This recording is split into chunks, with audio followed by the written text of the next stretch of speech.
Clamor factus est, ecces bonsus venit exite obviam ei. Media nocte clamor factus est, ecces bonsus venit exite obviam ei. Jesus autem emissa voce magna tradidit spiritum. Au milieu de la nuit, un cri se fait entendre. Voici l'époux qui vient, allez au-devant de lui. Jésus, ayant poussé un grand cri, rendit l'esprit. Il me semble que ce cri qui a achevé la vie terrestre de notre Seigneur résonne jusqu'à la fin du temps. Vous savez, par oui dire, sinon par expérience, que les râles des mourants s'entendent de très loin. Bien que le bruit en lui-même soit faible, cependant il a un accent si singulier et si pénétrant qu'on l'entend de très loin. Même dans un hôpital bruyant, et de salle en salle, bien au-delà de la salle où se trouve la personne qui expire, on entend le râle des mourants. C'est un fait.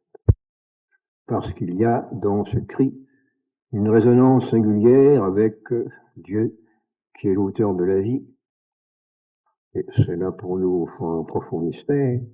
Je vous rappelle le fait, et j'en tire argument pour présenter ce cri et que Jésus a poussé en expirant. Il me semble donc que ce cri résonne jusqu'à la fin du temps, et que dans la nuit de notre âme, média nocte, au milieu de la nuit de notre âme, ce cri retentit. Et comme c'est pour nous le cri de l'époux, car enfin, la vocation consacrée qui est la nôtre consiste précisément en ce que nous avons un époux qui est le Christ, Jésus. Ce cri étant celui de l'époux, nous devons surgiter, exiter obviam. Sortez de votre sommeil, sortez de votre torpeur, sortez de cette nuit de l'âme et allez au-devant de l'époux qui crie. C'est dans ce cri que vous le rencontrerez. Nous allons donc, au titre d'introduction à cette retraite, méditer ce cri de Jésus, quelle en est la signification, quel est le contenu intelligible de ce cri. Et je pense que vous ne serez pas hostile à ce que, à titre de comparaison et d'instrument, nous fassions appel, non pas au modernisme, mais à la modernité. Et vous savez que la transmission est une chose difficile actuellement. Elle pose des problèmes délicats à cause de la surcharge des lignes qui sont employées à la transmission. Et la saturation des lignes vient de deux causes. La première, la fréquence et l'abondance des messages. Et la seconde, la production de ce qu'on appelle techniquement un bruit. Un bruit, ce sont des sons désordonnés et qui parasitent la puissance de la ligne, c'est-à-dire qui rendent difficile la transmission des messages. Eh bien, voici la portée de la comparaison. Le cri de Jésus mourant, c'est pour ainsi dire un message codé que nous avons à lire. Nous allons essayer de dégager le contenu intelligible. Mais dégager ce contenu, c'est l'affaire d'un chacun. Je ne fais faire qu'aider votre réflexion parce que c'est dans le fond de l'âme que nous devons lire, découvrir le contenu de ce cri qui, vous l'observerez, justement parce qu'il est un cri, n'a pas de contenu humainement exprimable. Et un cri, c'est pas une parole qui est composée de mots, chaque mot ayant un sens. Il n'y a pas de discours dans un cri. Un cri, c'est un cri. Ils expriment la joie, la détresse, la confusion, l'attente, etc. Mais ce sont des sons qui ont une signification naturelle, transnaturelle, mais qui n'est pas une signification fabriquée par les hommes. Eh bien non, dégager la signification de ce cri est chose difficile, délicate. Et je ne peux faire que vous aider à le découvrir. Le cri, c'est donc un message codé, c'est pas le contenu. Ce cri a un contenu. Nous essaierons de le dire en terminant cet entretien. Mais il faut d'abord, puisque justement nous sommes en retraite, que nous occupions la transmission de ce cri. C'est-à-dire que ce cri qui vient de Dieu, qui vient de Jésus, le Fils de Dieu, et qui vient du Verbe de Dieu, il doit atteindre le fond de notre âme. Et la ligne de transmission, c'est l'âme, ce sont les puissances de l'âme. Et notamment, selon la trilogie augustinienne, la mémoire, l'intelligence et la volonté.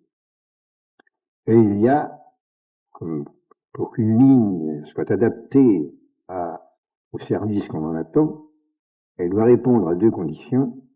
La première, d'éviter au maximum le bruit, et le bruit au sens technique, c'est-à-dire les sons désordonnés et qui parasitent la transmission. Et puis d'autre part, transmettre le message. Un aspect négatif, éviter au maximum du possible le bruit qui se produit toujours, et d'autre part, assurer la transmission du message. Eh bien, les puissances de notre âme elle-même et les puissances qui la composent, doivent également répondre à ces deux conditions. Elles doivent éviter le bruit. Et nous donnons à ce mot un sens technique également différent de celui qu'il y a dans les transmissions d'ordre physique, mais qui cependant est analogue. Et d'autre part, les puissances de l'âme doivent assurer la transmission du message codé, c'est-à-dire du cri. D'où double valence dans chacune des dispositions qui doivent affecter respectivement la mémoire, l'intelligence et la volonté. Je reprends les éléments de ma comparaison, de mon analogie. Une ligne qui transmet des messages, un fil conducteur au travers duquel les messages se transmettent, les messages téléphoniques, etc., doit répondre à deux conditions. La première, éviter le bruit qui en parasite la puissance de transmissibilité, et d'autre part, être adapté à la transmission des messages. Eh bien, l'âme, les puissances de l'âme sont cette ligne parce que Dieu nous parle, il nous parle par l'essence, par les prophètes, par la révélation, il nous parle par ce cri que Jésus a émis lorsqu'il mourait. Mais il faut que ce message divin atteigne le fond de l'âme. C'est là le point le plus difficile, nous le savons par expérience. Ce n'est pas en répétant les paroles ou en entendant les discours que nous pouvons au bout être recueillis, profiter de la parole de Dieu. Il faut qu'elle pénètre.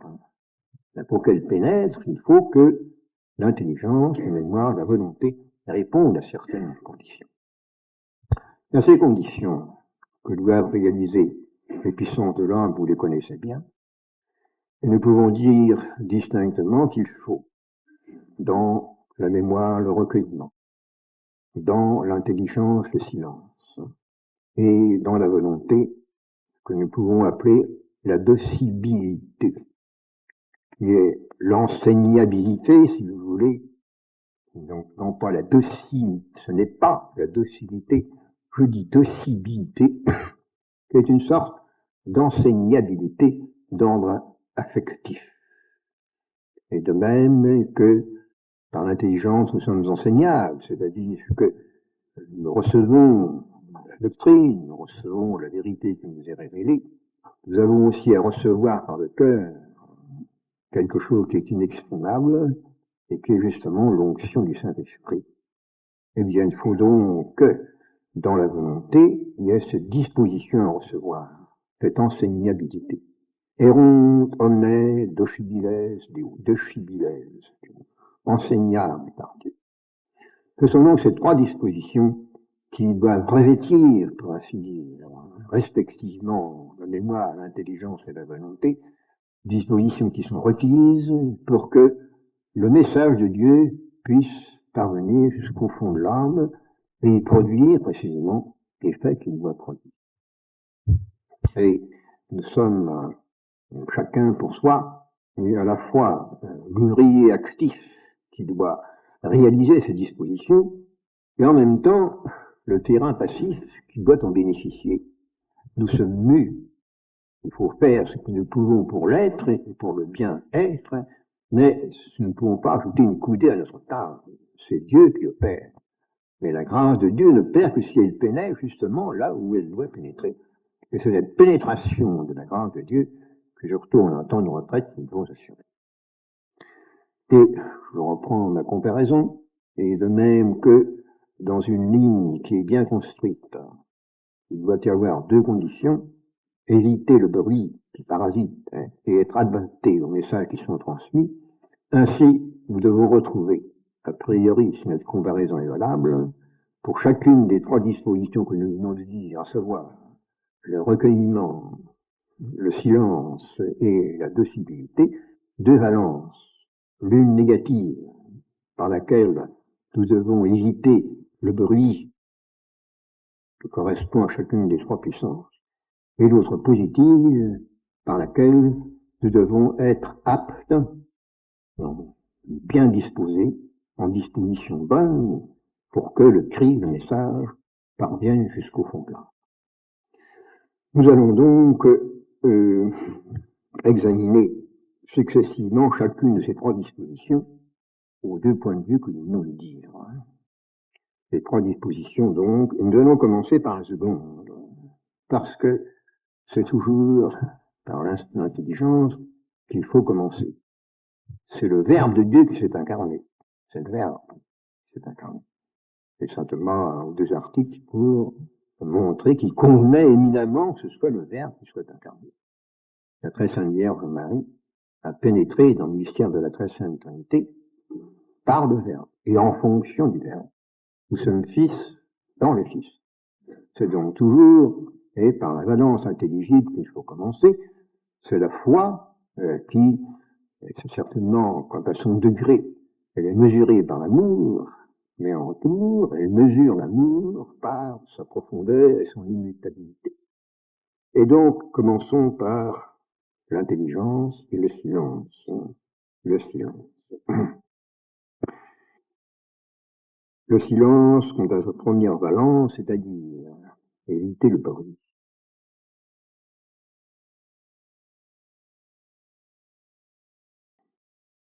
Le bruit dans l'intelligence, ce sont toutes les images, ou même plus haut que cela, ce sont les formes des créatures.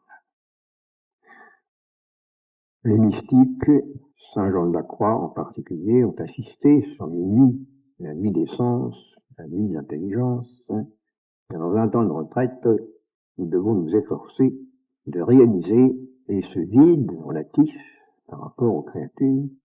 Si notre intelligence est trop encombrée par les formes des choses créées, par les images que nous emmagasinons, mais plus que cela, oui, les concepts, les réserves d'idées qui sont latentes dans l'intelligence, et dont nous avons besoin pour penser. Mais si ces idées sont en effervescence, si nous nous reportons trop vers elles, il n'est plus possible que le message d'en haut descende jusqu'au fond de l'âme. La ligne est encombrée, mais le bruit parasite la transmissibilité. Il n'est pas possible que le message d'en haut atteigne le fond de l'âme. Il faut donc le silence.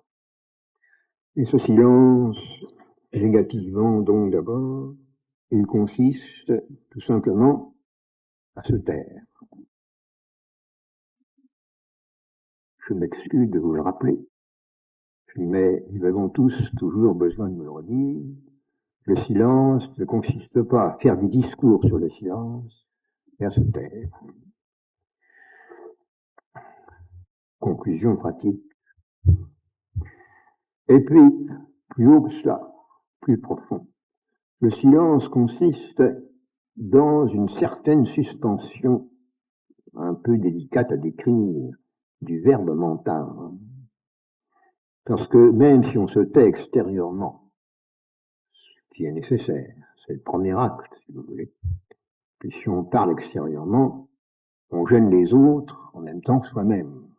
Si on fait du bruit, on gêne les autres en même temps que soi-même, etc.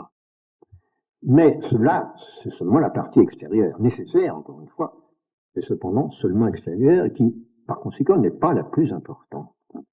Le silence, même négativement envisagé, consiste donc dans une suspension du verbe mental. Je ne peux pas trouver de meilleur exemple pour expliquer ce que je veux dire que de me référer au silence de Saint Joseph. C'est l'acte héroïque. On n'a pas jugé. C'est pas la peine que vous avez oublié de quoi ce dont je vais parler, c'est une explicité. Saint Joseph se trouvait mis devant une alternative, force embarrassante, et pour ne pas pécher, il fallait qu'il ne jugeât point. Il a suspendu son jugement. Cela ne veut pas dire qu'il était devenu inapte à juger. Et la suspension du jugement, ce n'est pas une somnolence mentale. L'esprit reste, si on peut dire, virtuellement en acte. Mais consciemment, sciemment, il s'abstient de juger. Eh bien, c'est ce que nous devons faire, mais plus ou moins. Ne jugez pas, dit Jésus. Cela relève de la morale, il peut y avoir des circonstances dans lesquelles, au contraire, il faut juger. C'est un devoir strict de juger. Mais, précisément, à un temps de retraite où on se retire, et on se retire pour se mettre sous le regard de Dieu, il faut suspendre notre jugement en ce qui concerne les choses d'ordre créé. En général, tout le créé. Parce que tout le créé, à cause de la complexité qu'il induit dans l'esprit et par là dans toute l'âme, empêche la transmission du message incréé qui lui est simple. Et le cri, mediante clamor, le cri de l'époux, le cri de Jésus, c'est quelque chose qui est si simple que justement, il n'est pas exprimable, le contenu n'est pas exprimable adéquatement en termes humains. Bien si notre esprit reste occupé, et des choses de la terre, des choses créées, disons en général, et s'il se porte sur elles de telle manière qu'il les juge, qu'il pose un acte qui consiste à les juger, il est impossible que l'esprit reçoive le message. Ou bien on leur soit mal, c'est-à-dire qu'on recevra, on parlera du cri, ou d'autres choses. Mais en parler, ce n'est pas le parti trahissant. De même que le silence, ce n'est pas de parler du silence, mais de se taire. De la même façon, bâtir le cri de l'époux au milieu de la nuit de larmes, ce n'est pas parler du cri, mais c'est être dans un état tel que justement on soit gravé, et on soit impressionné par le cri, comme la cire l'est par le estivet ou par le cachet, etc., les comparaisons auxquelles on peut songer. Il y a donc une certaine suspension du jugement qui n'est pas, cependant, qu'il ne faut pas confondre avec une torpeur mentale. L'esprit doit rester en acte, virtuellement en acte, pour ainsi dire. C'est-à-dire être dans une disposition telle qu'il puisse être mu à son acte propre sous l'influx de la grâce, sous l'influx justement du Christ qui vient d'en haut. Mais suspendre toute initiative, toute opération qui viendrait de l'esprit même et ce qui concentrerait l'esprit, le polariserait l'esprit du côté des choses créées, et qui par le fait même, le complexifiant, lui interdirait l'accès à l'infini. Je ne fais que vous rappeler en quelques mots tout ce qu'on dit des mystiques. Vous lisez la montée du Carmel, les premières pages, c'est ce que décrit Saint Jean de la Croix. Il faut décanter. Pour l'esprit, se décanter, et c'est ne pas juger. Rester vierge, pour ainsi dire, à l'égard du créé, pour rester dans l'attente du message qui se diffuse, qui vient gratuitement à partir de l'infini. Voilà pour l'aspect négatif et du silence. L'aspect positif doit consister à recevoir bien le cri. La lignée bien construite doit être adaptée à la transmission du message. Recevoir un cri. Or, ce cri, qui est le cri de Jésus, du Verbe incarné, il porte, réfléchit en lui-même, l'économie du Verbe incréé lui-même. Et le Verbe incréé est silence. Il y a la parole dite. Et la parole dite qui est le Verbe de Dieu, et l'expression du mystère incréé. Mais par le fait même, en lui-même, il ne dit pas, il ne profère pas un verbe qui serait un verbe de verbe. Le verbe est à l'origine de la procession du Saint-Esprit, et il n'y a pas de seconde procession d'ordre intelligible dont le verbe serait le principe. Et donc, le verbe est silence. Il est silence au sein du Père.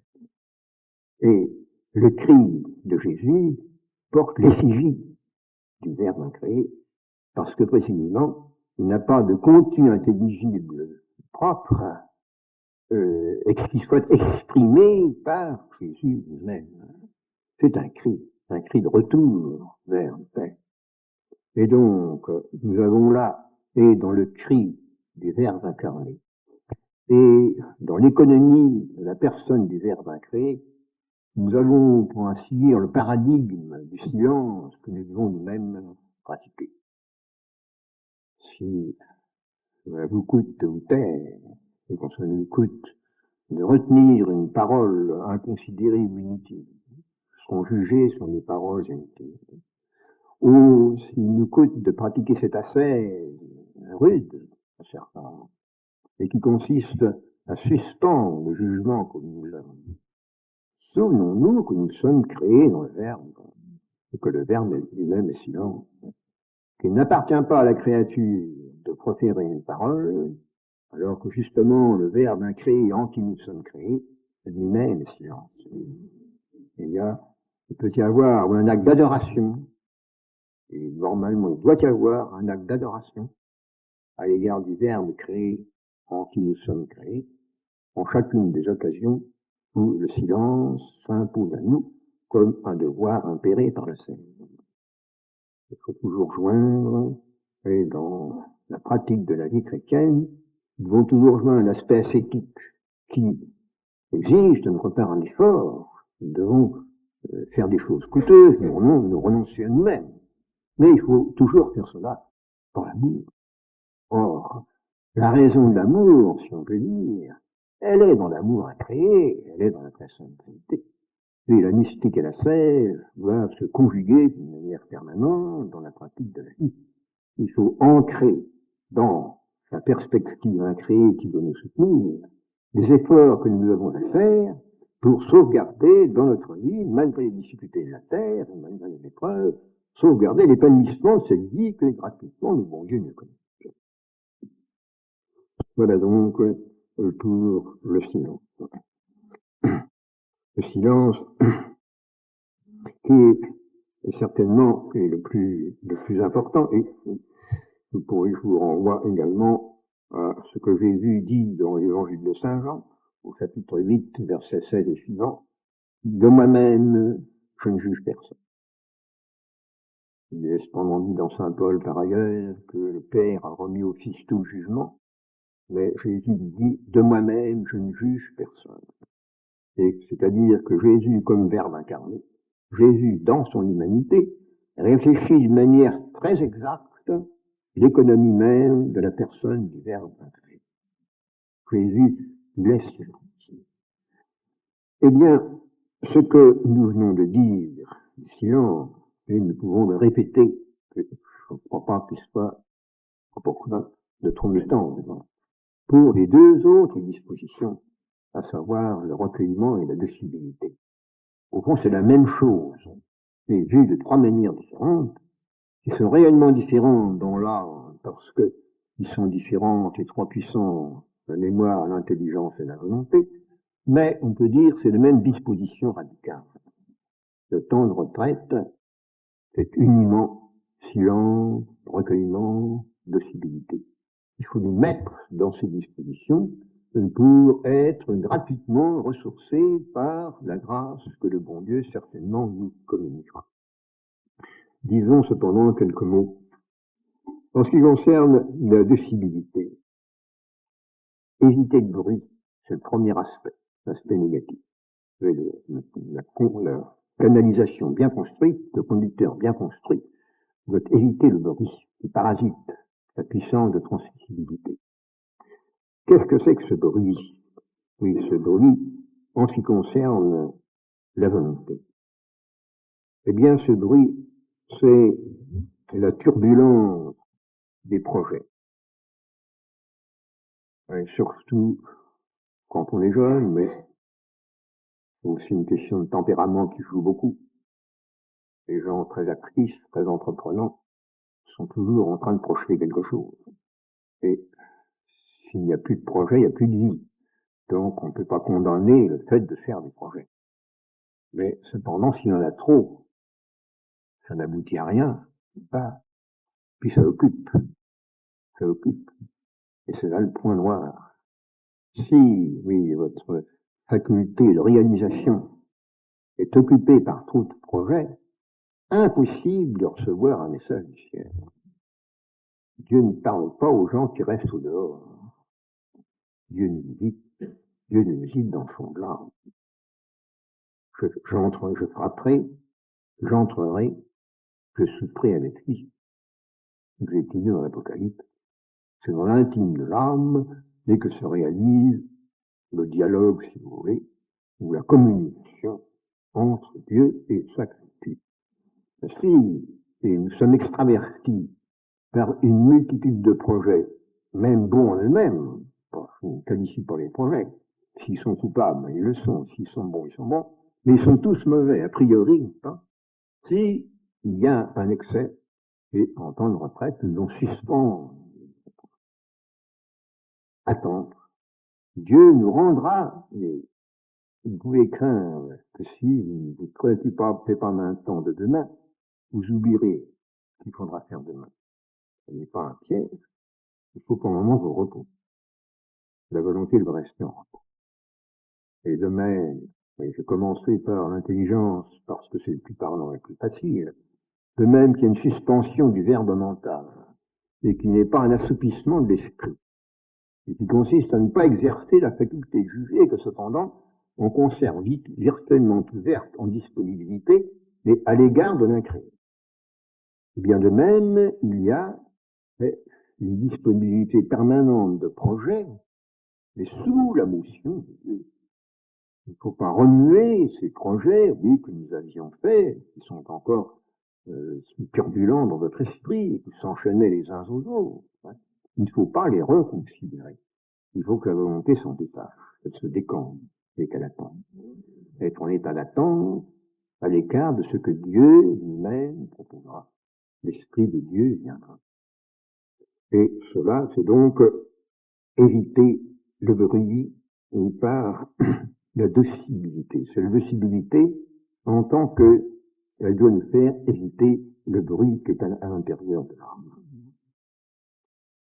Quant à l'aspect positif, et puis également, attendre les projets qui viennent de Dieu et compter sur les circonstances.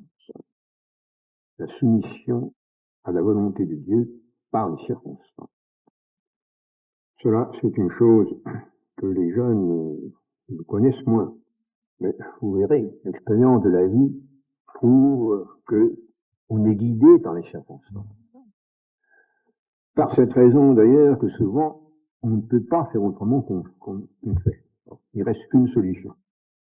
Et quand les choses se passent comme ça, au moins, on est en sécurité. Quand il y a une alternative qu'il faut décider, c'est très embarrassant. Et justement, la tactique de la Providence consiste très souvent à nous réduire de telle façon qu'il n'y a plus qu'un seul parti à prendre.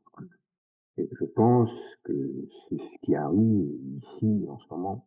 Bon, c'est comme ça. Il n'y avait pas d'autre solution. On prend la solution qui s'impose par les circonstances et nous devons compter que la Providence agit comme ça. Nous invoquons la Sainte Vierge. Mater boni consigliere. Il y a au moins deux façons de l'entendre. La première, qui est plus classique, et qui consiste à penser que la Sainte Vierge guide notre conseil, et qu'elle donne des conseils, que la lecture des principes dont nous avons besoin pour exercer notre vie morale, les conseils que nous pouvons recevoir des uns et des autres, la réflexion que nous pouvons faire, tout cela, la Sainte Vierge y préside et ainsi elle guide. Mais il y a aussi une manière pratique. La Sainte Vierge y guide parce que justement, elle nous trace ce chemin. Elle trace le chemin de telle manière que nous ne pouvons pas en prendre un autre que celui qui est tracé. Il faut compter beaucoup, surtout dans les circonstances dans lesquelles nous nous trouvons. Ça fait partie de notre abandon à la providence. Un certain devoir d'imprévoyance, c'est une façon humoristique de dire la même chose. Et j'ai vu la Bible même dans l'Évangile, nous en reparlerons d'ailleurs, quand vous serez traduit devant les tribunaux, ne vous inquiétez pas d'avance de ce que vous aurez à dire, parce que justement, au moment où vous aurez à le dire, c'est l'Esprit Saint qui parlera pour vous. Donc, pas trop de projets. Amortir les projets. L'aspect positif de la possibilité, elle consiste en une certaine enseignabilité du cœur. Oui, ce sont des choses difficiles à expliquer parce que tout ce qui est de souche affective est toujours moins clair, plus obscur que ce qui concerne l'intelligence. Nous parlons d'enseignabilité, de docilité au sens propre, or pour signifier qu'un esprit est docile, que nous acceptons les conseils et les enseignements qui nous sont donnés. Mais il y a une disposition analogue dans le cœur. C'est une conformation de notre cœur à l'amour, à un autre cœur, et en définitive, au cœur de Dieu, cœur de Jésus, cœur de Marie. Cette enseignabilité affective, elle n'est pas traduisible dans ce concept. Nous sentons bien qu'il y en a une. Et c'est cette enseignabilité qui doit assurer précisément en nous la transmission du Christ. Ce Christ qui est l'objet de notre méditation et dont nous animons les conditions de transmission jusqu'au fond de l'âme. Il ne peut pas se transmettre, et il ne peut pas arriver jusqu'au fond de l'âme qu'il doit féconder s'il n'y a pas dans notre cœur une ouverture, une inconditionnalité absolue à l'égard du message qui vient de Dieu. Ce sont des choses délicates, et ce n'est pas, en général, ce n'est pas l'effet d'un acte qui peut produire une disposition semblable. Pour être enseignable par le cœur, il faut s'exercer, en général, longuement. C'est par une répétition d'actes qui peuvent être difficiles, qui exigent chacun un arrachement, un renoncement, que justement, on arrive, oui, alors spontanément, à être enseignable par l'esprit. Être spiritualis anxieux. Nous demandons l'onction, si on appelle l'onction du Saint-Esprit, qui est le Saint-Esprit même. Pour que cette onction du Saint-Esprit passe, pour que communiquer à partir de Dieu, elle passe dans l'âme, il faut qu'il y ait dans notre cœur, oui, cette ouverture, cette malléabilité fragile, qui fait que, justement, et le paradigme ici, même que le paradigme du silence, c'est le verbe incréé qui est silence, le paradigme de l'enseignabilité du cœur, c'est l'esprit qui est Abba. Abba. L'esprit écrit Abba. Et il faut mettre ici l'accent sur Abba. Et l'esprit est tout détaché lui-même. Il est conformation du Père, parce qu'il est, sa personne consiste à être retour dans le sein du Père.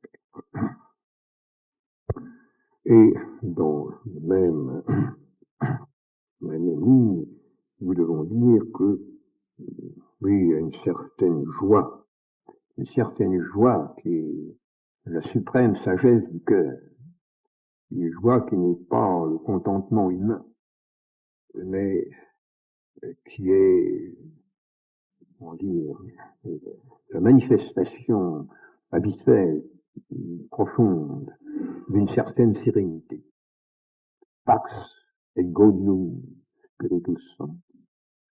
Si notre cœur reste dans l'état de docilité, il doit être aussi dans la paix et dans la joie.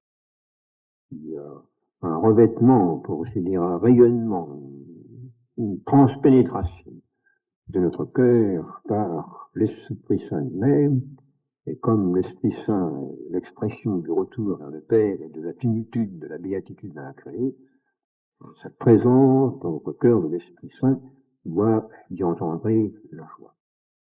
Cela ne veut pas dire qu'on ne souffre pas, mais il y a un abîme, parce que ce sont choses des sens différentes entre la souffrance et la tristesse. La souffrance dans l'amour, c'est la croix, et elle est un bien que Dieu communique, et la tristesse, en général, est mauvaise, et précisément, elle doit être éliminée, comme le sont les ténèbres par la lumière, du fait que le cœur reste en état d'enseignabilité à l'égard de l'Abba. Et enfin, le recueillement.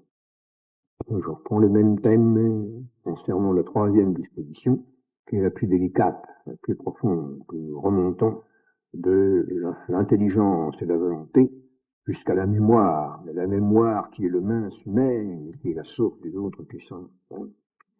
Eh bien ici, c'est le recueillement négatif, c'est-à-dire où l'aspect négatif du recueillement consiste à réduire la pluralité des désirs. Nous parlions de la pluralité des projets et de l'effervescence des projets. Mais s'il y a des projets, c'est parce qu'il y a des désirs. Et les désirs nous sont généralement moins conscients que ne le sont les projets. Nous savons ce que nous désirons que par les projets dans lesquels nous exprimons ces désirs. Et si nous voulons réduire la turbulence des projets, il faut réduire la multiplicité des désirs. C'est simple ici. En principe, nous n'avons qu'un seul désir, c'est le désir de Dieu. Mais tous les humains diraient la même chose. Tous les chrétiens diraient la même chose. Ils ont le désir de Dieu. Mais en fait, en même temps que ce désir de Dieu, il y en a beaucoup d'autres. Il y a chez nous, et moins consciemment, le même phénomène se produit. Nous avons bien le désir de Dieu de servir Dieu. Mais en même temps, subrepticement, il y a beaucoup d'autres désirs qui parasitent ce désir. Et le bruit du désir, ce sont les désirs. Le bruit au sens technique, et qui empêche, qui paralyse absolument la transmission du message divin, c'est la multiplicité des désirs qui nous divise. Se diviser. Le mince est divisé par la multiplicité des désirs. Si nous avons plusieurs désirs, en fait, c'est comme si nous avons plusieurs armes. Et comme nous en avons qu'une, nous avons des morceaux d'armes. Et ça entraîne le fait que nous n'avons plus de force. Nous ne sommes plus la créature que des bons dieux. Nous nous défigurons, nous désintégrons comme créature par la pluralité des désirs si nous consentons à notre tyrannie. Il y a donc une fonction primordiale du recueillement qui consiste à réduire, à nous réduire pour n'avoir plus qu'un seul désir qui est le désir de Dieu. Et ça, c'est très important. C'est la clé du reste, si vous voulez, qui est la source par rapport aux deux autres aspects que nous avons décrits en parlant du silence et de la docilité. Il faut que nous soyons l'âme d'un seul désir. Quand nous avons, au mois de juin, parlé de Sainte Catherine de Sienne, je me souviens que nous avons insisté avec elle sur la valeur du désir et de l'unicité du désir. Et puis, positivement, le recueillement consiste dans l'abandon dans le sein du Père. Abba, Pater. Il faut mettre ici l'accent sur Pater. Le cri abouti, le cri qu'est l'Esprit Saint. Abba, Pater. Parce que nous le décrivons en termes créés, il comporte inéluctablement deux aspects. Le premier qui est là-bas, c'est l'élan. puis le second qui est l'aboutissant du Christ, par contre. L'esprit est repos dans le Saint-Père. Eh bien, le recueillement consiste pour nous à nous sentir fils de Dieu, enfants de Dieu, à être dans le Saint-Père, à nous réfugier à la simplicité du Père, de façon à éviter, à survoler la multiplicité des désirs qui risquent de parasiter le message qui nous vient. Quelles sont donc les dispositions qui vont avoir? Mais quand on parle, quand on est forcé de parler, ce sont toujours les choses les moins importantes que coûte le plus de place, c'est inévitable. L'essentiel, c'est ce que nous allons dire maintenant, et puis tiens en quelques mots. Mais je décris, mais j'ai essayé de décrire les cheminements par lesquels il me paraît indispensable de passer, si justement nous voulons chacun, personnellement, sous le regard de Dieu, arriver à dégager le contenu du cri. Et le cri, c'est le message codé, ce sont les symboles codés. Et que veut dire ce cri? Quel est le contenu du cri de Jésus? C'est ce que nous allons dire pour conclure en quelques mots. Et je le répète, il faut un très grand respect, une très grande humilité pour déchiffrer le contenu de ce cri, puisque justement, Jésus n'a pas exprimé en mots, mais il l'a exprimé dans un cri. Eh bien, ce cri, pour dégager ce contenu, il n'est que de remarquer que ce cri achève l'acte du sacrifice. Que dire, c'est le dernier acte de Jésus sur terre. In manus tuas comme mando spiritum meum, Jesus enissa voce magna tradidit spiritum. Donc, l'in manus tuas, c'est pas encore la fin, c'est encore exprimé et exprimable hein, en mots humains, tandis que le cri fait la fin. Et donc, le cri est, je ne peux pas dire l'acte ultime du sacrifice, parce qu'il n'y a qu'un acte. Nous ne pouvons pas diviser l'acte. Mais c'est l'achèvement de cet acte du sacrifice. Et c'est l'acte du sacrifice s'achevant uniment, simultanément, dans le sein du Père, manus tua comme mando spiritum mei, Abba, Père, et s'achevant humainement sur terre. C'est la fin. Expiravit, disent Saint Marc et Saint Luc. Hein. Tandis que Saint Matthieu dit Enivit spiritum et Saint Jean tradivit spiritum.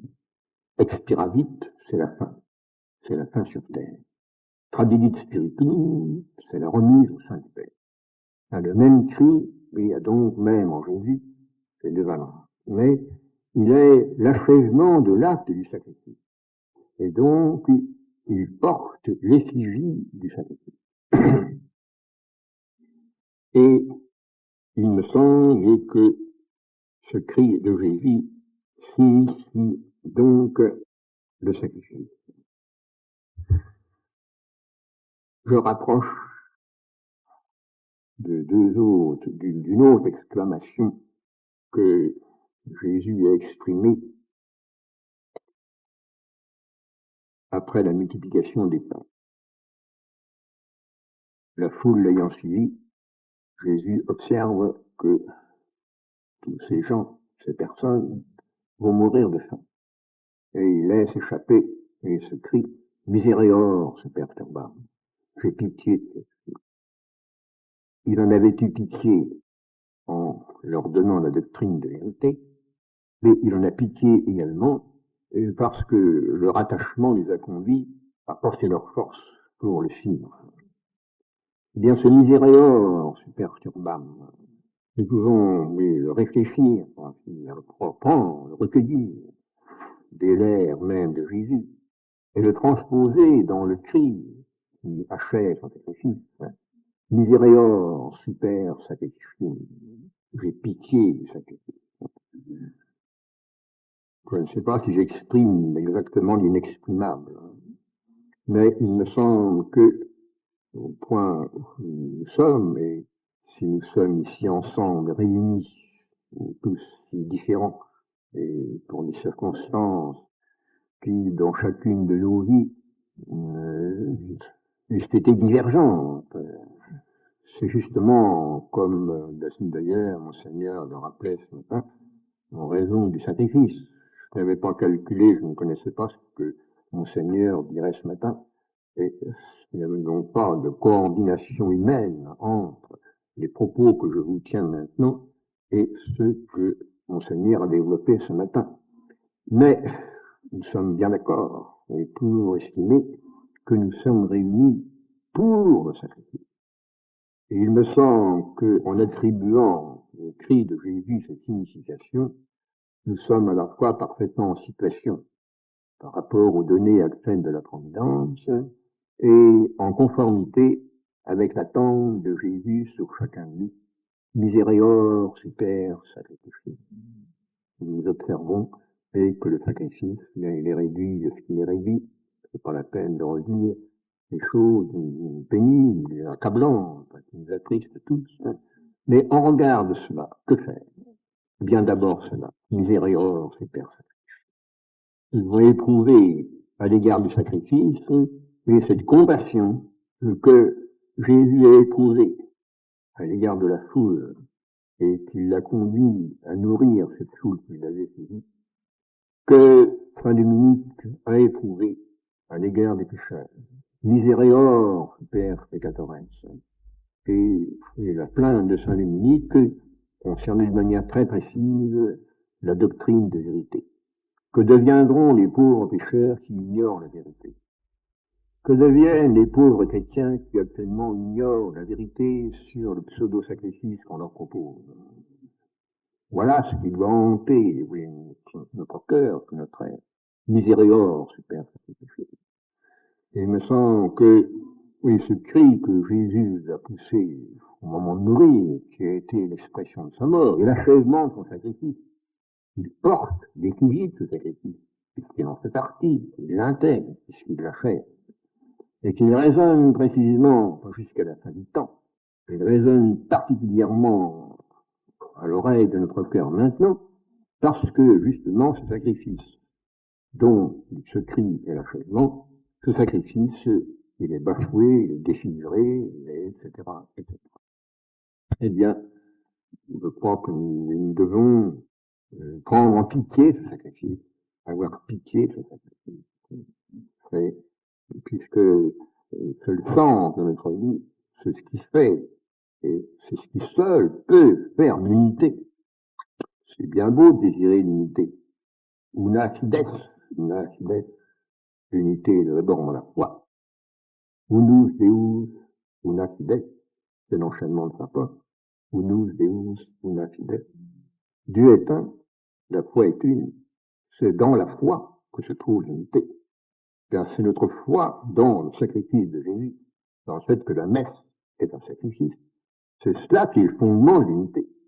Il est clair que toute dérogation et toute hésitation, la moindre hésitation sur ce point, entraîne par répercussion des conséquences catastrophiques en ce qui concerne l'unité elle-même. C'est dans la fermeté de la foi que résulte l'intégrité de l'unité. Et ce donc, au point de vue affectif, au point de vue de la vie spirituelle, qui est le nôtre, particulièrement dans un temps de retraite, que nous devons nous placer pour prendre en charge ce sacrifice. Ce que vous avez à faire, ce pourquoi vous êtes ici, c'est justement pour célébrer le sacrifice de Jésus, pour que le sacrifice dure, pour que le vrai sacrifice de Jésus dure.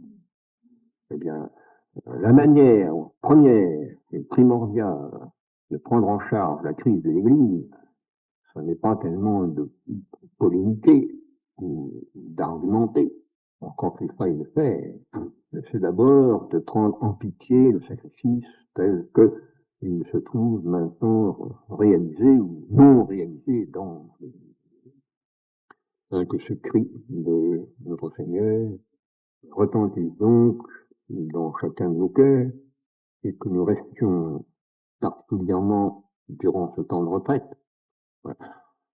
J'exprime cependant le vœu que le recueillement, le silence et l'indécibilité ne soient pas réservés au temps de la retraite. Le temps de la retraite est fait pour nous remettre, et dans la perspective réelle, que nous reprenions les plis, les habitudes bonnes, les habitudes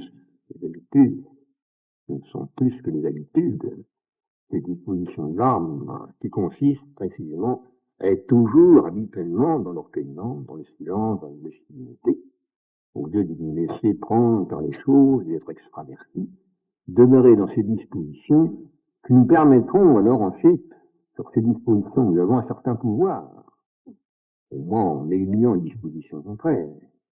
Et par ces dispositions, alors nous sommes accessibles au cri. Et le message peut nous être, peut arriver jusqu'au fond de l'âme. C'est ça surtout que je voulais vous faire sentir ce soir. S'il n'y a pas ces dispositions entretenues et habituelles dans l'âme, impossible est que la motion divine parvienne jusqu'à nous. Dans nos suivants entretiens, nous parlerons du sacrifice. Je les centrerai autour du sacrifice, avec toutes les dispositions, la pureté, l'obéissance, qui font partie en particulier de l'état ecclésiastique, découle pour nous en fait du fait que nous sommes précisément ordonnés à célébrer le très saint sacrifice. Restons donc durant cette retraite dans le silence, la docilité et le recueillement, afin d'entendre, s'il plaît à Dieu, le cri medianocte, clamor fratuves, ecce sponsus venit, Jesus autem, omissa Moshe magna, tradigit, Misereor, Père,